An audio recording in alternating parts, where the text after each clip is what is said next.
আরে গাইড বলো চম্পা না দেখতে কেকে চোখে ঝাল পানি দিয়ে দেবো। এই তো দিয়ে দিলাম, এবার চম্পা মজা বুঝবে। এবার কেকের অন্য চোখটা কেটে খেয়ে নিবো। এই তো ইয়াম্মি লাগতেছে। এবারটা নকল চোখ এখানে লাগিয়ে দেবো। তোমরা যেন আবার চম্পাকে বলে দিও না। লা লা লা লা লা, এতে চলে এসেছি। আরে রাজু চুরি করে কেক খেয়ে নিয়েছে। দাঁড়াম মজা দেখেছে, অন্য চোখটা আমি কেটে খেয়ে নিবো। এই তো আরে বাবা কে ঝাল। দাঁড়া ওটা শনপাপড়ি খেয়ে নি।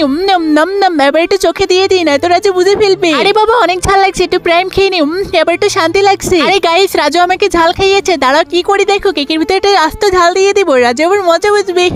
এই রাজু রাজু চলে স্পিন করি। সুমন্ত ছো আমি স্পিন পিস, আমি স্পিন করি। এবার এটা আস্তে আস্তে টানতে থাকি। এই তো ঝাল কেকে পড়েছে। রাজু দেখো কেকে পড়েছে, এটাতে চকলেট বানাও। ঠিক আছে, এটাতে অনেক শুধু চকলেট তৈরি করবো। তার আগে কেকটি কুচি কুচি করে কেটে দুধের সাথে ভালো করে মিশিয়ে নিই। এই তো হয়ে গিয়েছে। আজকে এই কেকটাতে অনেক শুধু চকলেট তৈরি করবো। আমি চকলেটটি তৈরি করতে করতে তুমি যদি হিন্দু হয়ে থাকো তাহলে ভিডিওটিকে একটি লাইক করে দাও, আর যদি মুসলিম হয়ে থাকো তাহলে ভিডিওটিকে একটি লাইক করে চ্যানেলটিকে সাবস্ক্রাইব করে দাও, আর কমেন্ট বক্সে এই ইমোজিটি কমেন্ট করো, তাহলে বুঝবো তোমরা অনেক বেশি চকলেট পছন্দ করো। এই তো আমার চকলেট বানানো হয়ে গিয়েছে। এবারটা চম্পাকে দিতে হবে। এই চম্পা এনা তোমার চকলেট। আমি তো খাবো না, রাজু তুমি কি খাও।